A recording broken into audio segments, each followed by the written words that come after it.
I'm happiest in the saddle. A fellow sportsman. I am an FBI agent! Great Scott! What do you say we cut the chit-chat? A-hole! Dogs and cats living together, mass hysteria. Come with me if you want to live. Hello, and welcome to Retro Ramble. I'm Charlie McGee. I'm George McGee. And this time, dear Ramblers, we are heading all the way back to 1987 to review Arnold Schwarzenegger in The Running Man. Who gave us this beauty, George? It is by Detective Starsky himself, Paul Michael Glaser. Right. Okay. Probably the biggest hit of his directorial career. But yes, it's annual Arnie. You know, we have to do at least one Arnie film a year, and it's that time of year. And a lot of people are probably asking, how come we haven't covered this sooner? Yeah, and it's been quite the trip for George and I to go back. This is what this podcast is all about. It's about George and I revisiting the films of our youth, and typically the bigger the film is of our youth, the more fun that we have. But it's been quite a while since I saw this. What about you, George? I have watched it in the past 5 years. I think that's recent for Retro Ramble. I think I did watch it when it's. I was watching it in real time, if that makes sense. I was watching it in 2017 when this film is originally set. So, but yeah, I think as usual, we'll delve into first memories or our memories of this film growing up as well. Excellent. Okay, so if you listened before, you know what to expect. If you've not, should we have a quick bit of housekeeping, George? Yeah, we've kind of just covered it already, but yeah, if you're new to this podcast, Charlie and I are brothers, and the point of this podcast, we're a little independent film podcast. We don't have any celebrity friends or endorsements, but this is just a podcast about us going back to look at the films that we grew up with, seeing do they still hold up, what made them so special back in the day. Have they been remade, rebooted, spun off into a Netflix or Amazon series? And generally just to have a bit of fun with them. So this is a light-hearted look back. We'll aim to give you some trivia along the way, but this isn't an in-depth critical appraisal. This is just two brothers having a bit of fun with an old friend. And that old friend is Arnold Schwarzenegger. And final, warning, it may get a little bit juvenile. There may be some swearing, and there'll definitely be some bad impressions.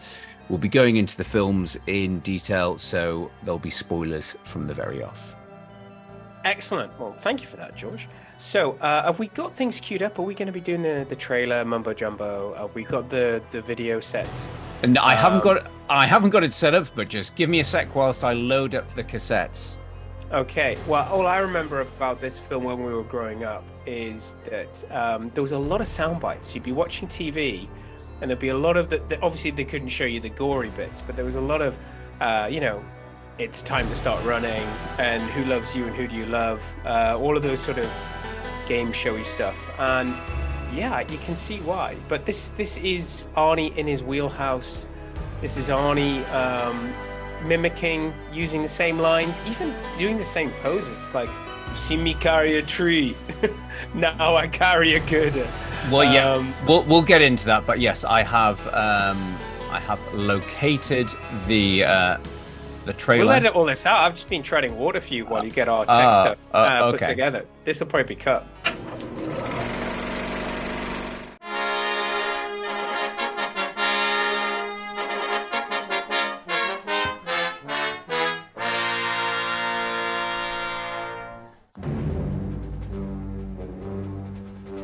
In the year 2017, an innocent man accused of a crime has a choice. Hard time or prime time. Sensational. Perfect contestant. I want him. He must pay or play the running man. On your mark.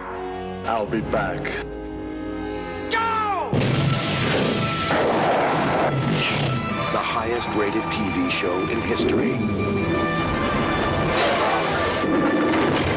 Guess they want us to stay. It's a game between life and death.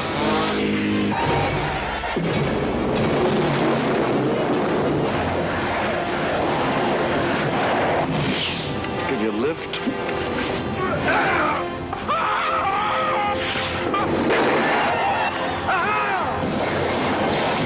Arnold Schwarzenegger is the Running Man. He's playing for a prize. The prize is his life. How about the lights? The Running Man.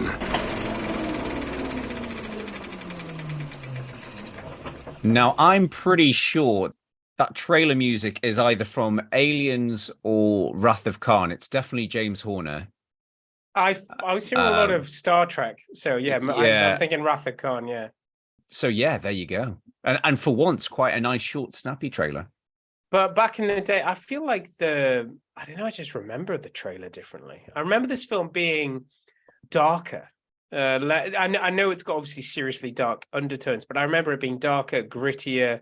But I think that just shows that the look and feel that they were going for, post-apocalyptic or future state, whatever, really rubbed off. But if you think we were watching this also when we were too young to be watching it, so it probably felt a lot darker and twisted and stuff.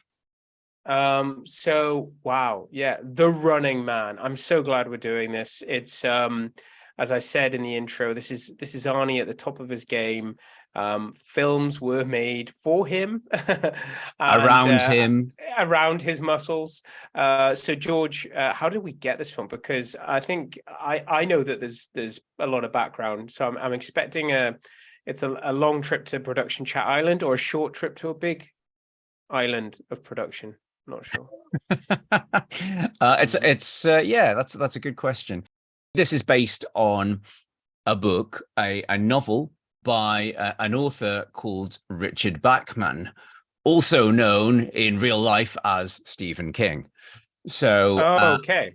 So he wrote this. The novel was first published in 1982, and it was one of 5 novels released under the Bachman pen name. And the film producers, the producers was called George Linder. He fell in love with the book and optioned it for a movie in 1982. And at the time, when he buying the rights, he didn't realize, I don't think Stephen King went public about him being Richard Bachman until 1985. So I'm Bachman. I'm Bachman. So yeah, they bought the book without actually realizing it was a Stephen King book. And I think there is some talk of their plagiarism in terms of there was a film that came out in the early 80s, a French film based on a book, I think called The Price of Fear or something that was a very similar premise. But for all intents and purposes, they read the book and they loved the book and they made it into a film. But even though they optioned the book for a few years, in 1982, it obviously took 5 years to hit the screen because there was a few hiccups along the way. So I'm going to be a little bit of a change up for the Retro Ramble formula because I'm going to give away a Coulda Woulda Shoulda right up front because it's important. Oh my God. I know. What's he doing? Don't worry. I've still got others for the end. He's gone off script.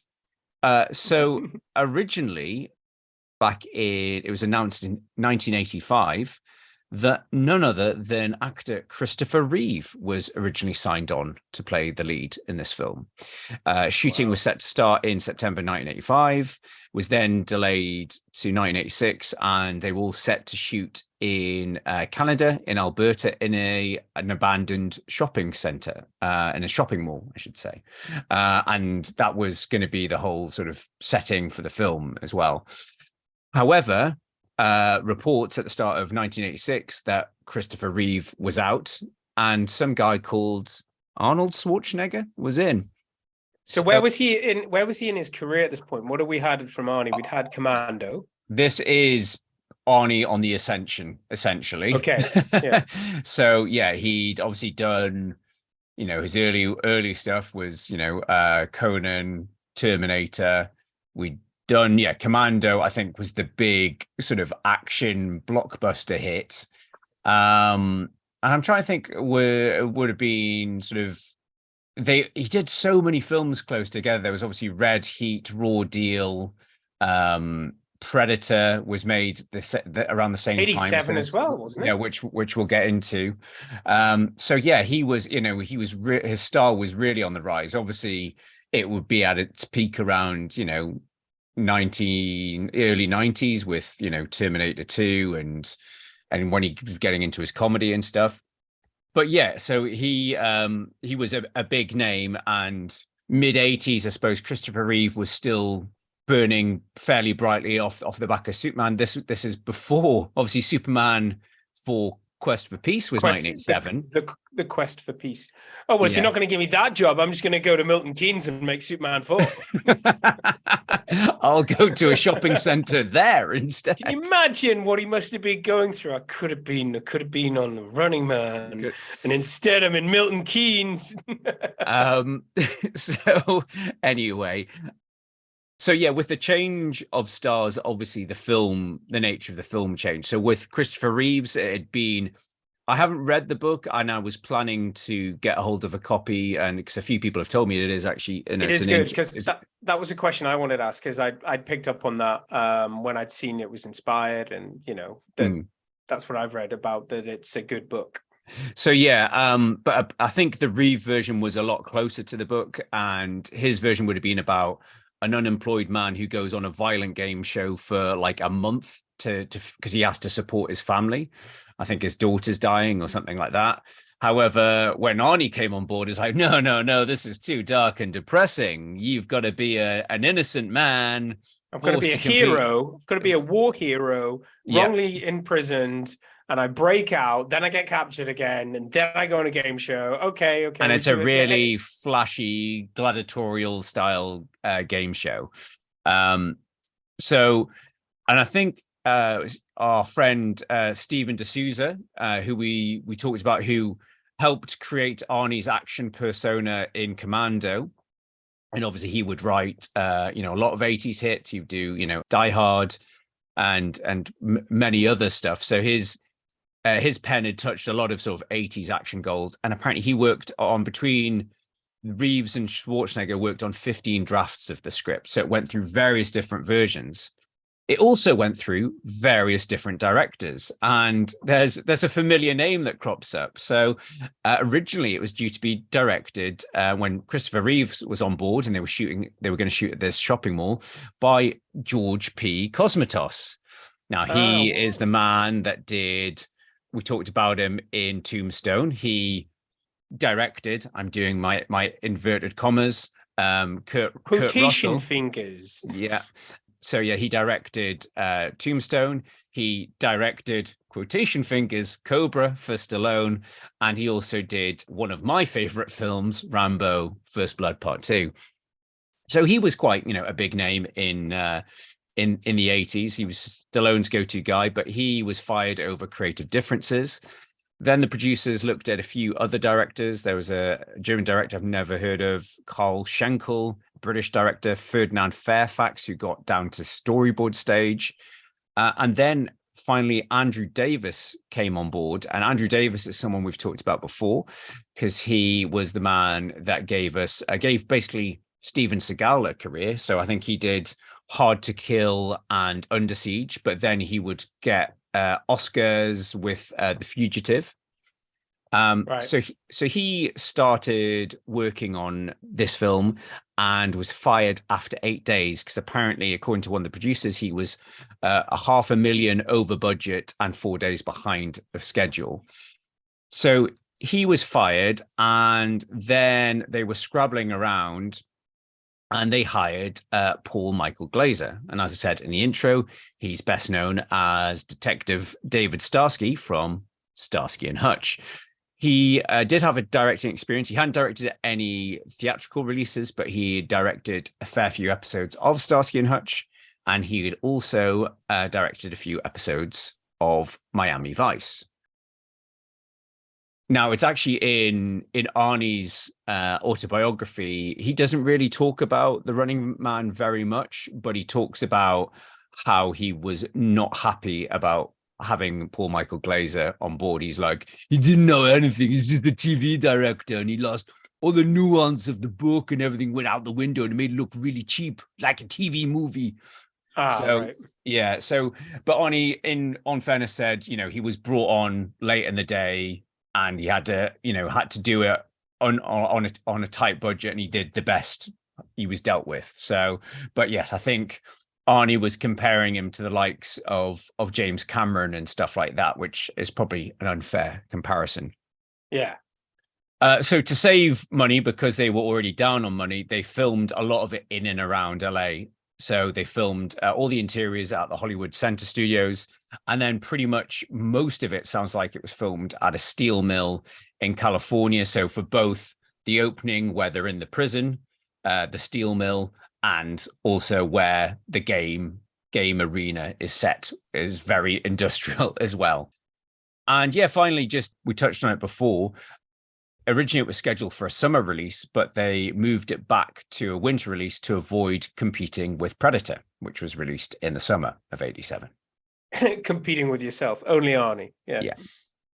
So yeah, that is the main sort of bulk. So it could have been, for a very big Coulda Woulda Shoulda, it sounds like it could have been a very different film with Christopher Reeve and any one of those 4 directors who was lined up.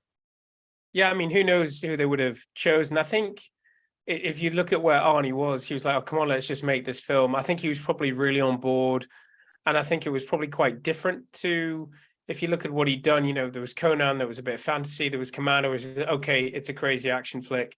And then there's something like this. It's like, okay, there's this is a really interesting premise. It's a narrative on society. It's about the game shows. It's about the where was, I guess we're Gladiator TV heaven, because this was I think it was definitely before the UK Gladiators, and I think it might have even been before American Gladiators as well. So it was, whilst I think there'd been like these type of game shows, I don't think there was anything as like literal as Gladiators. So it was quite prophetic.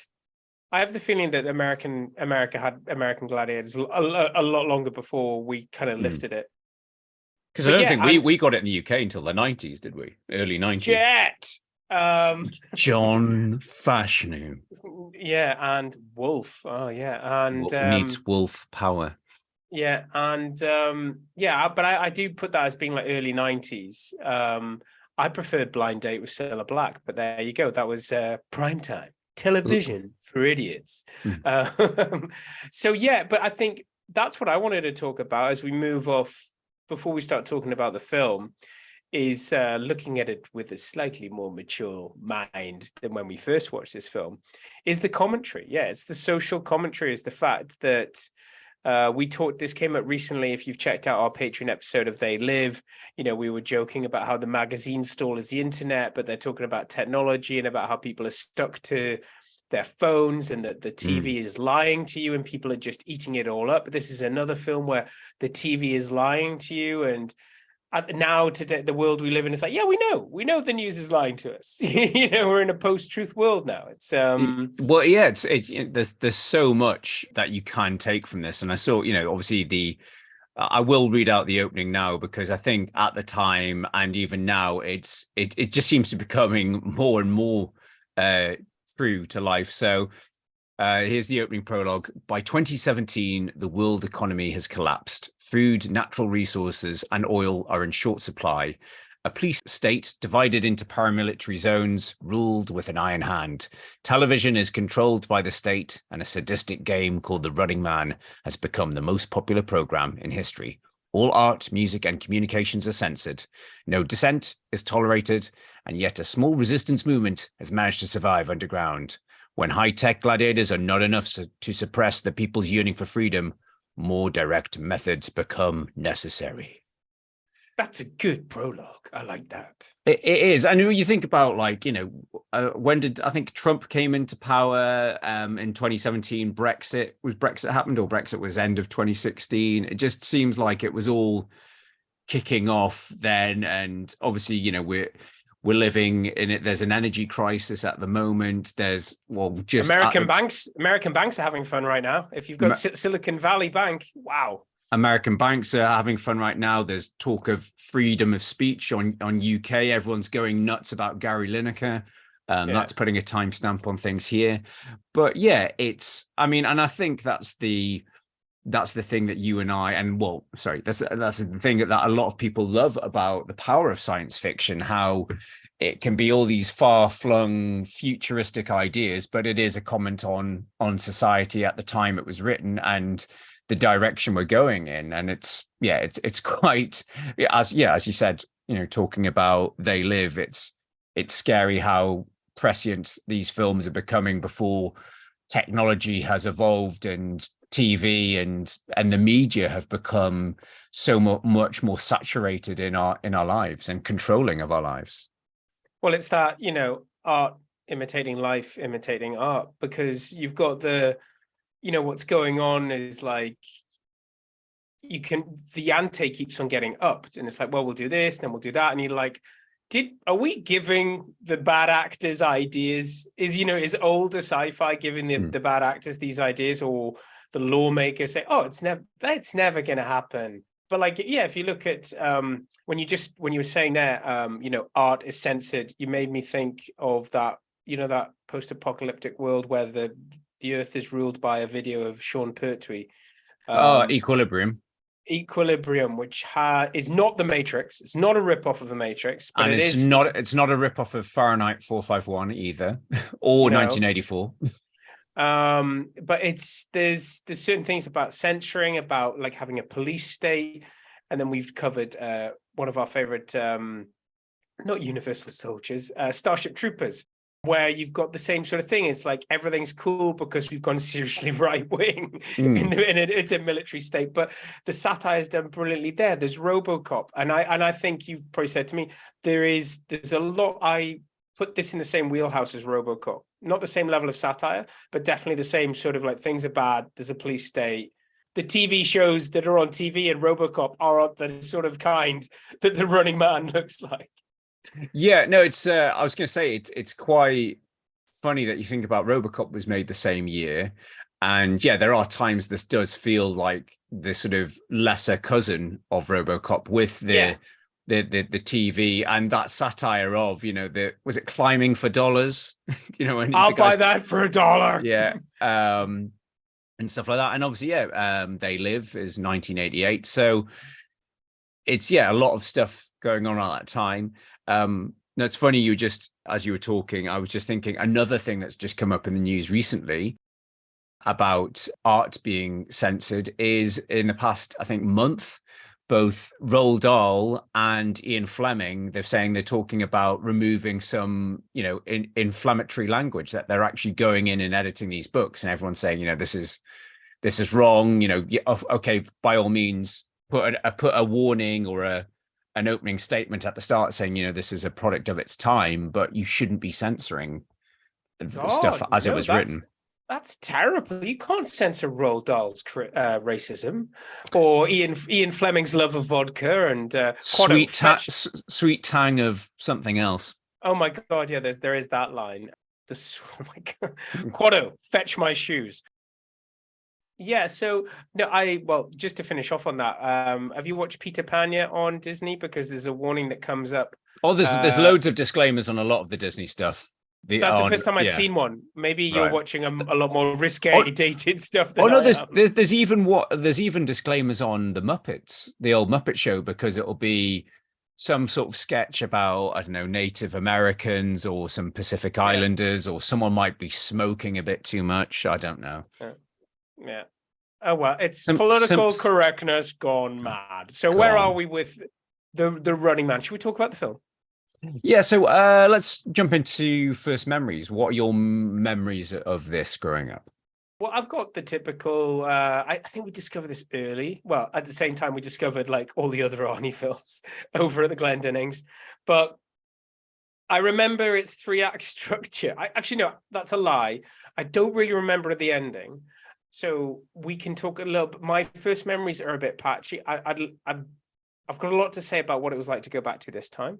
And the good news is I was pleasantly surprised because I'd forgotten the ending. I always, for some reason, remember the prison break really clearly. I remember the setup, and I remember him getting caught with that net thing.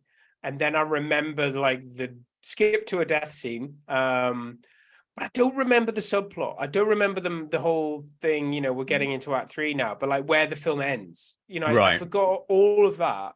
But I guess that's just my childish memories. I remember it being me feeling like when I was younger that it was a bit gory, and I think it's because that it's a bit. It's not that you see it; it's the way that Arnie dispatches people. Like we've seen stuff like that we'd seen in films before this, in Rambo and Arnie. It was blink and you miss it. It was very quick stuff, but this was like a lot of the death in this is pretty gruesome. It was obviously to get its 18 rating.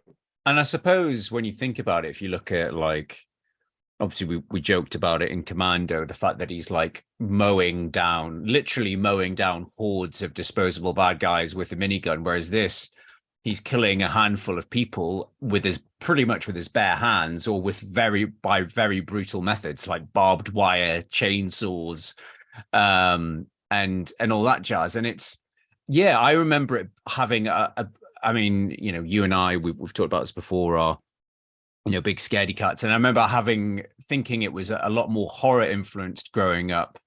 And I think, it's in some ways you could say it's a bit nastier than some of Arnie's films. I mean, that's not to play down. Yeah, he was in some very violent films in the 80s. But yeah, this does feel a little bit gorier than the rest. And I think that works for me in terms of the stakes being higher. Yeah. But I think for me, I think maybe in ways that I remember watching this, and it's bizarre. I remember the opening very, very clearly as well, especially like the exploding head collars. That's quite a strong sort of imagery. And I remember some of the gladiatorial stuff, but I don't know, for some reason it just didn't feel like we watched this on repeat as much as all the other Arnie films that we've already covered. Yeah, I think us being the scaredy cats, I don't think we would have rushed back to it. I think, as I say, I remember this being quoted a lot, especially by Jamie Feeney. I remember him saying, just all those lines from Killian. And I think, I remember the deaths being gruesome, and there's the barbed wire and all of that. And it's like that sort of very urban, industrial. It is very bleak, the future. So it's like, they've still got the glossy behind the scenes, they're very much yuppie sort of side. And you see them all in the green room, watching the show. And then the guys are being called out one by one. But yeah, it is darker. It's darker than a lot of other Arnie films.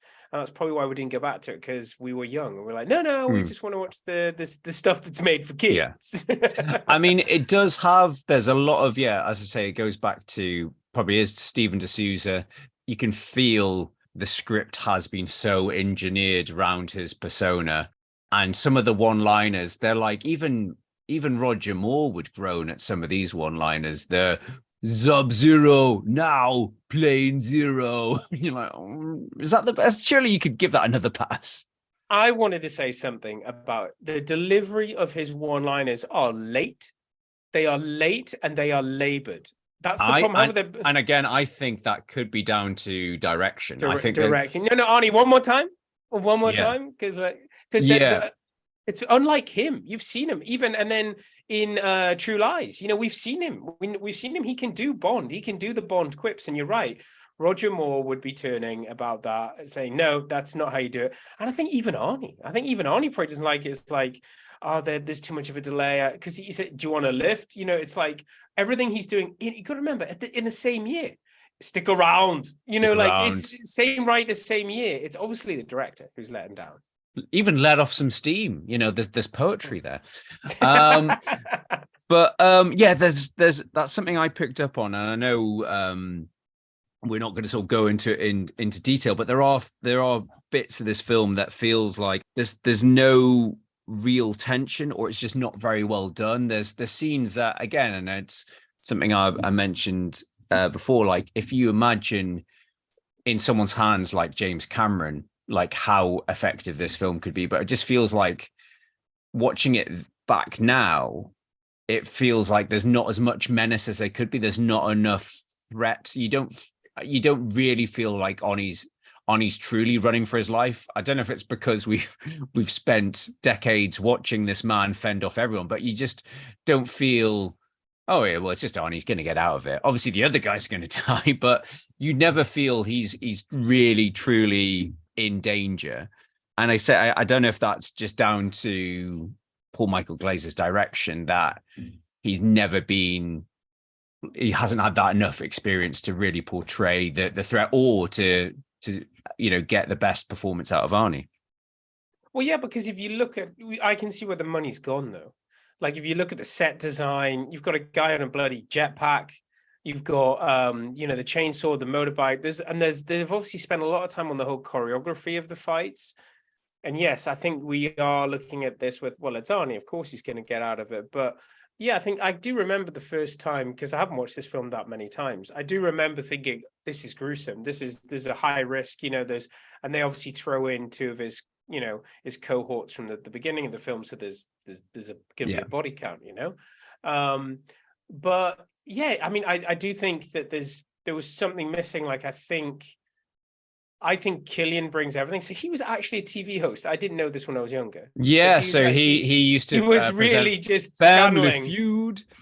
Yeah. But yeah, no, he's brilliant in this. I mean, he's like, and I think it's an inspired piece of casting. The fact that it's like, well, yeah, we could hire just another actor, but he really brings that charm, but also like that real menace, that green, as you're saying, that green room menace where he's just being awful. Really? Yeah, you're fired. But also, shout out to very similar role for Russell from Wayne's World. Russell from Wales, because it's the same thing. He's pretty much playing the same role as yeah. I like to think it exists in the same universe. Give me the flashlight, Russell. But yeah, no, there are other things. I think that it does feel like, yeah, they've spent a lot of the budget has gone on to the Running Man TV show, but you have the opening prologue with Arnie, I'm not going to kill those innocent people, and him wrestling lots of people on someone shaking the helicopter side to side with some dodgy back projection. You also don't worry about that. What else have I got down? You do have some great matte paintings, some dodgy makeup. Let's talk. Is that a fake beard? Pretty sure it's a fake beard. Pretty sure it's a fake beard, yeah. Because yeah. But yes, I think we talk about the sidekick. I think she holds her own. Is it Conchita? What's her name? Maria Conchita Alonso, I think, who would crop up in Predator 2. Yeah, she's decent. I think she's a good foil to Arnie. I think just to have her around, both damsel in distress and comic relief. I think she does a good job of both. Yeah, no, she's good. I've got this. There's a few great things here. There's the Harold Faltermeyer, obviously Mr. Beverly Hills Cop theme tune, and Top Gun with the synthy score. I do like the music. It's so simple, but it's catchy. It sticks in your head. Definitely. Some nice matte paintings I've got as well for showing the future LA. Can we talk about Mick Fleetwood from Fleetwood Mac? Did you not spot this? He's not the old guy. No. Yes. So the old guy, the British guy from the Resistance, is Mick. Him in a lot of makeup. Is Mick Fleetwood with some old school old man makeup, and he's called Mick. And at one point, he's like, remember when they burnt all my songs? So I think Mick Fleetwood is playing himself in the future. Now I'm confused.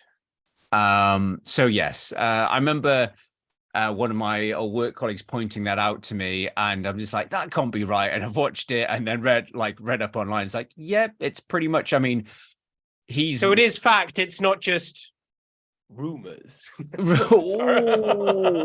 think I set that up too much. Sorry. But yes, his character is called Mick MIC and Mick Fleetwood is MICK, so that's the only difference. But yes, very bizarre. Can we talk about the explodey head was clearly a shorter person running with a fake head on top? I love that because I don't know if I think that's the sort of thing that Jamie or James or John would have pointed out. Look, it's not even a real person. It's a dwarf or it's a little person running, because that's what it must have been, because he's still running. We've got very short arms. Yeah. No, that's a great moment.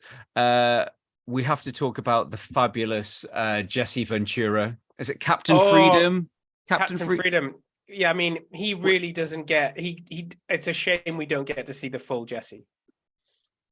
Yes. No, we do and we don't. They get to have a fight, but it's not real, so it didn't really happen. And well, that's another point of discussion. Deep fake, anyone? Yeah, I know. It's easy because when I paid attention this time, I was like, and then we just get that, and then it's mapped onto the software model. I was like, okay, this is where it could go, and it was kind of there, 2017. I mean, you'd had, what we'd had in the movies by 2017, they had done that, hadn't they?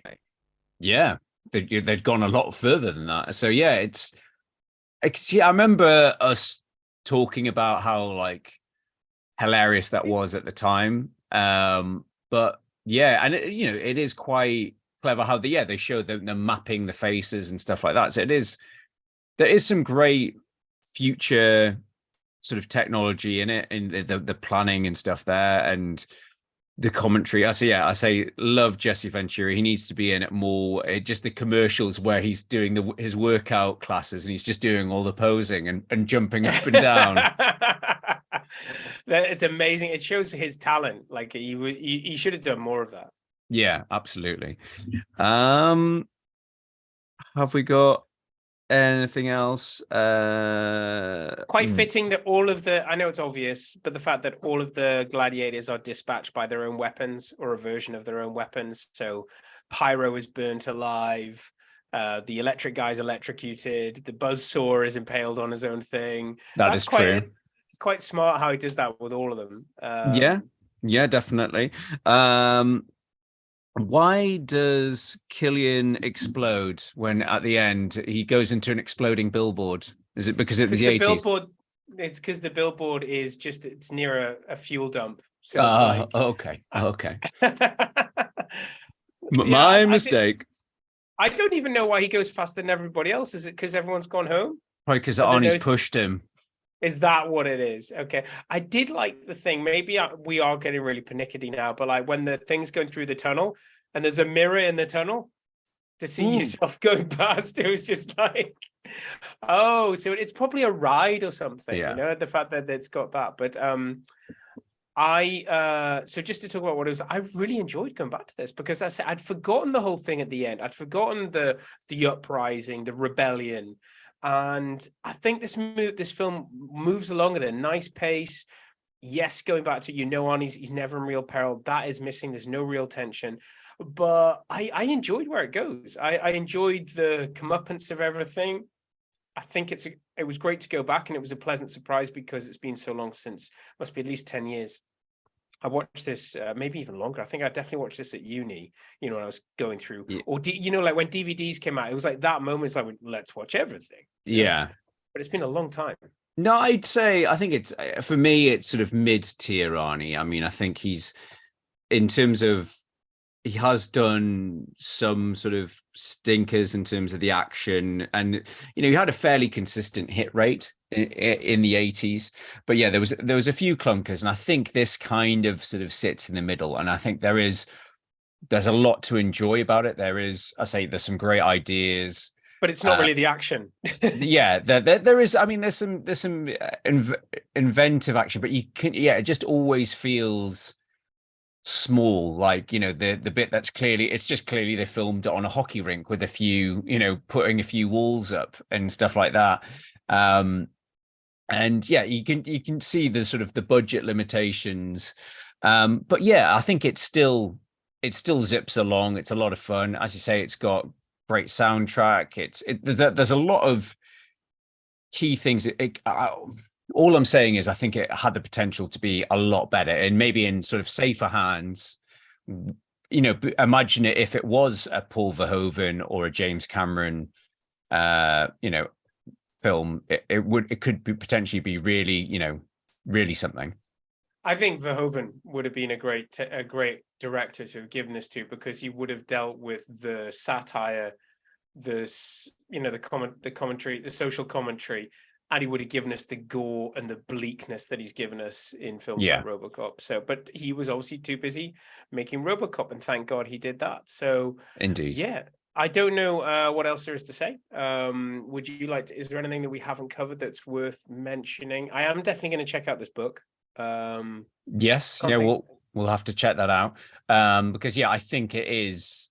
Well, I think speaking of which, I think Edgar Wright is taking a stab at it. I think he's adapting it from the book. I would like to see I'd like to see another. This is when we get to this point in talking about films, what we're saying about the directors. I think it would be worth a remake. And have we done? Sorry, because I know we had one at the beginning. We've covered all the coulda, woulda, shouldas. There weren't any others. No, I've there's more. Okay, well, I think it's time to let in Jeff and Celine then. Your scientists were so preoccupied with whether or not they could, they didn't stop to think if they should. So, Coulda Woulda Shoulda is where George updates us on actors that were considered for the roles, typically the major roles, but didn't get them for whatever reason. So, who have we got this time, George? So, we've already touched on the many directors that could have made the film. We've touched on Christopher Reeve being very close. However, there was one show I talked about that Paul Michael Glaser had worked on, and that was Miami Vice.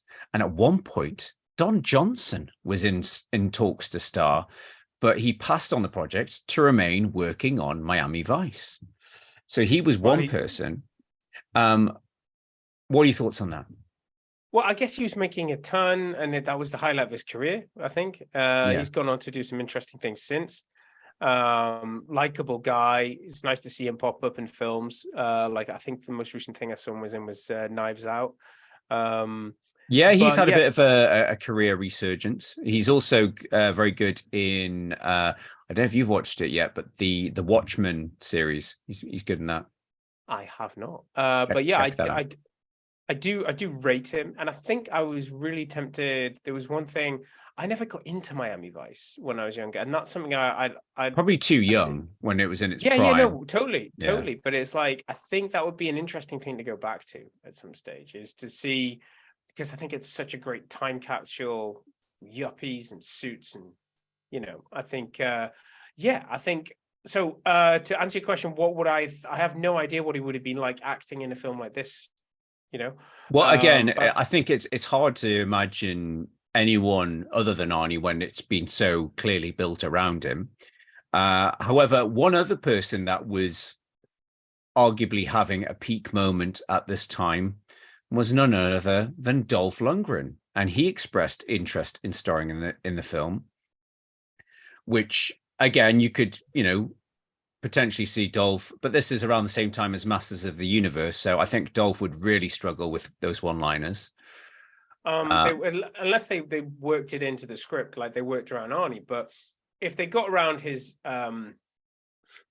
elocution, I think he's perfect for the role, personally. And then a bit of a left field one. I mean, we know the man can dance. Patrick Swayze was also considered. Now, again, I think that would make it a leaner film, a bit like the more Christopher Reeve, more sort of drama-driven one. Yeah, like some real acting.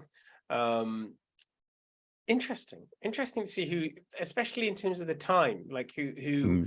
I think that's whenever George does Coulda Woulda Shoulda, there's sometimes where it's almost like it's the usual suspects. It's all of the A-lists of Hollywood for that year or for that era. Feel sorry for the casting agents. Just call up all the usual guys. Okay, any others? No, that's it. So yeah, as I say, I think it'll be interesting to see if Edgar Wright actually does get round So yeah, I think they announced it a couple of years ago. So I think it could be Edgar Wright's next film, and yeah, I imagine it will be closer to a sort of a dark sort of thriller rather than a flashy action film. I like the idea. I like the idea of it being longer, like over a month, like where he's the whole thing is like he's got to survival. It's proper survival, but also mental survival. Do you know what I mean? Rather than it being physical. I think that's a place where I'd go with it. Is it's like how like in terms of breaking somebody, like not just because that would be the whole Arnie thing, and just having to survive on find food and stuff like that, and it's go totally Last of Us. And obviously there has been similar ideas since. Obviously there's been the Hunger Games, that was a big thing in Target. Hard Target, Battle Royale. Sorry, you sideblind me there. George comes out with like a perfect, like there's the Hunger Games, like there's also Hard Target with Jean-Claude Van Damme punching a snake, Lance Henriksen aggressively playing the piano, as you mentioned, assaulting a piano, just his piano face. So there's Battle Royale as well. So there has been, and then there's been game show type stuff, satirical stuff. So I think it is probably ripe for another adaptation. I'd take another stab at it. Like I'd be good. I'd be very interested to see what and I think the time's kind of right. As we've said, it's almost prophetic. It would be nice to see somebody's take on where we're going from today. So that's it. I think it's a lot of fun, but for me it's mid-tier, Arnie. I think the action's not. There is some action in it, but there's if we look at the other films that were out in the same year and the year before and the year after, there's probably a lot more to choose from. So one more thing to talk about. So there's the end scene, which ends in true 80s fashion with some sort of power ballad. Arnie's eyes meets Maria Conchita Alonso, and he walks off into the sunset, but he still has her in the death grip of holding her neck as they walk down the corridor. I thought that together. Was a little bit aggressive. I don't want to say it's sort of like, I guess that's just the sweet tang of success at the end of that film. Like, I'm scheduling another meeting in bed. I forgot about that, but it does kind of stand out. It's like no, maybe it's because she kept walking the wrong way. I don't know. So George, what can our listeners look forward to? Obviously we've got some stuff coming out on Patreon that's probably worth a mention, but what else should we let people know about? We're on Patreon. We most recently, just around the time you're listening to this, we've released a sort of a look back at the John Wick saga series, whatever you want to call it, with the upcoming or the release of John Wick Chapter 4. But we have some other stuff in the pipeline. I think we're gonna tackle Superman 1 and 2 in our next month. That's a biggie for us. It's something we've been prolonging for a while. I think it may even be, is it a 45th anniversary of the first film, which is a very big, long time. Wow. So that is, so I think it's 45th anniversary this year. I think it's actually getting a re-release in cinemas this summer. To see that. Love to see both films back to back with the Richard Donner cut. No, that's asking too much. So yes, we'll be covering the Richard Donner / Richard Lester Superman 1 and 2 next month. So that's a big film for us. However, as always, if you do have any suggestions of films that we've yet to cover, that you think you want to see want to hear the Retro Ramble treatment, please get in touch. Let us know. Obviously, we're on Twitter, Facebook, Instagram. Leave us a review on iTunes if you like what you're hearing, or just recommend to a friend. And of course, you can stream everything and keep up to date with what we're doing on our blog at retroramble.blog. So, okay, well, for this episode, I've been Charlie McGee. I've been George McGee. And we'll see you on the next one. Thanks a lot. Bye-bye. Bye-bye.